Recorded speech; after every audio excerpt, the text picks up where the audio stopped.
आज सकरौली पंचायत में, बेगूसराय जिले के सकरौली पंचायत में मेरा रेशम मेरा अभिमान के तहत रेशम उत्पादन करने वाले सभी राज्यों में ये अभियान चल रहा है। वर्तमान में शुरुआती दौर में बिहार के 4 जिले को चयनित किया गया है।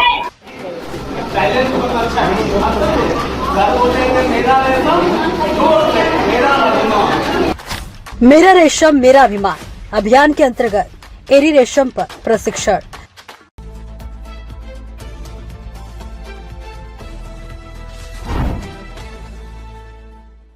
नमस्कार, स्वागत है आपका बेगूसराय न्यूज प्लेटफॉर्म में। मैं हूं आपके साथ खुशी। आइए नजर डालते हैं आज की बड़ी खबर पर।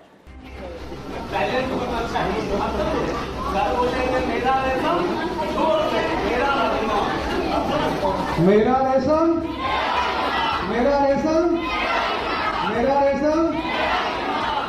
केंद्रीय रेशम बोर्ड वस्त्र मंत्रालय भारत सरकार के तत्वाधान में मेरा रेशम मेरा अभिमान अभियान के तहत एरी रेशम की तकनीक हस्तांतरण और प्रसार के उद्देश्य से जागरूकता कार्यक्रम का आयोजन बेगूसराय जिला के सकरौली में किया गया। कार्यक्रम का आयोजन आशु कुमार वैज्ञानिक केंद्रीय रेशम बोर्ड के द्वारा किया गया। मेरा रेशम मेरा अभिमान के तहत आज सकरौली में कार्यक्रम का आयोजन किया गया। मेरा सर आसान प्रश्न ये है, इससे किसानों को क्या फायदा मिलेगा, इसकी जानकारी। देखिए, मेरा रेशम मेरा अभिमान भारत सरकार, केंद्रीय रेशम बोर्ड भारत सरकार एवं रेशम उत्पादन करने वाले राज्यों का संयुक्त प्रयास है, जो कि रेशम उत्पादन करने वाले सभी राज्यों में ये अभियान चल रहा है। वर्तमान में शुरुआती दौर में बिहार के 4 जिले को चयनित किया गया है और उन 4 जिलों में 2 जिले जो हैं बेगूसराय और बांका, ये प्री कोकून के लिए हैं और भागलपुर और नालंदा पोस्ट कोकून के लिए वर्तमान में चयनित किया गया है।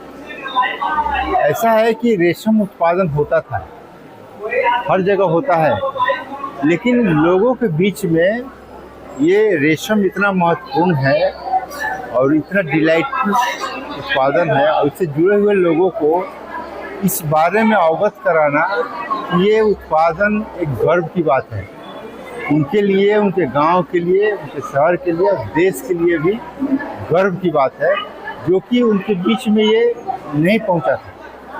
ये संवाद, ये उद्देश्य से मेरा रेशम मेरा अभिमान शुरू किया गया। तो वर्तमान में सकरौली में ये हो रहा है, बेगूसराय जिले के, जो माननीय केंद्रीय मंत्री श्री गिरिराज सिंह का संसदीय क्षेत्र भी है। यहाँ के लोग पूर्व में भी जुड़े हुए थे अंडी रेशम से और वर्तमान में भी आप देख रहे हैं यहाँ के लोगों के बीच में कितनी जागरूकता है। राज्य सरकार द्वारा इस क्षेत्र में बहुत प्रयास किया गया है जागरूकता के लिए, जिसका प्रतिफल ये आज आपको दिखाई दे रहा है कि बहुत से लोग अपने को इस अभियान में, इस अंडी उत्पादन के कार्यक्रम में जुड़ना चाह रहे हैं। सर, दूसरा प्रश्न ये है कि इसमें सरकार की तरफ से कोई सहायता दी जाती है, सर उसकी जानकारी है। इसमें अभी वर्तमान में सिल्क समारोह 2 जो भारत सरकार और राज्य सरकार और लाभुकों के सहयोग से ये अभियान चल रहा है। इसमें कोई भी राशि में, जैसे मान लीजिए कि अनुसूचित जाति या अनुसूचित जनजाति से कोई लाभार्थी हैं तो उनके लिए शेयरिंग पैटर्न है। 50% भारत सरकार देती है, 25% राज्य सरकार देती है। भारत सरकार 65% और 25% राज्य सरकार और 10% लाभुकों को देना पड़ता है। और अन्य जातियों के लिए 50% भारत सरकार, 25% राज्य सरकार और 25% लाभुकों को स्वयं वहन करना पड़ता है। तो इसमें हर यूनिट कॉस्ट अलग है। मान लीजिए कि कीट पालन गृह है, कीट पालन गृह का अभी सिल्क समारोह 2 में 1 लाख का यूनिट कॉस्ट है। तो उसमें से अगर सामान्य जाति अदर्स होंगे तो 75,000 का उनको सहायता मिलेगा, 50,000 और 25,000, 25,000 स्वयं इनको लगाना पड़ेगा। उसी तरह जितना भी इसे डिसइंफेक्टेंट हैं, कीट पालन के लिए हैं, कीट पालन उपस्कर के लिए हैं, जितने भी उसमें मद हैं, सब में उसी के अनुसार से उनका शेयरिंग पैटर्न है। बहुत बहुत शुक्रिया एक्सपर्ट। Thank you. कार्यक्रम में केंद्रीय रेशम बोर्ड के वैज्ञानिक डॉक्टर डीके जिज्ञासु ने रेशम पालन की नवीन तकनीकों, रोजगार की संभावनाओं और आत्मनिर्भरता के अवसरों पर विस्तार से जानकारी दी। एरी रेशम पालन ग्रामीण अर्थव्यवस्था को मजबूत करने का एक सशक्त माध्यम है। इसके माध्यम से न केवल किसानों की आय में वृद्धि होगी, बल्कि स्थानीय स्तर पर रोजगार के अवसर भी बढ़ेंगे।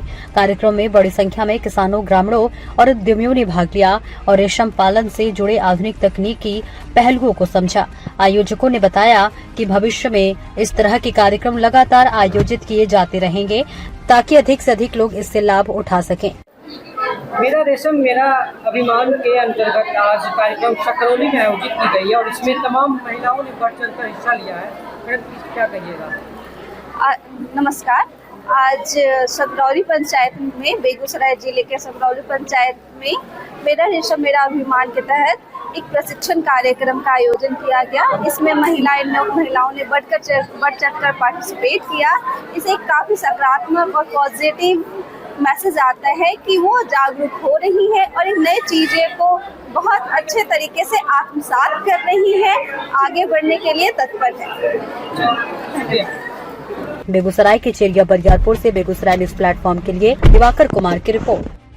खबरों में अब तक के लिए बस इतना ही। फिर होगी आपसे मुलाकात ऐसी ही एक और बड़ी खबर के साथ। तब तक के लिए नमस्कार और देखते रहिए बेगूसराय न्यूज प्लेटफॉर्म। अगर आप हमारी न्यूज़ को YouTube पर देख रहे हैं तो हमारे चैनल को सब्सक्राइब करें और तुरंत नोटिफिकेशन पाने के लिए बेल आइकन को प्रेस करें। अगर आप हमारी न्यूज़ को Facebook पर देख रहे हैं तो हमारे चैनल को फॉलो करना ना भूलें। धन्यवाद।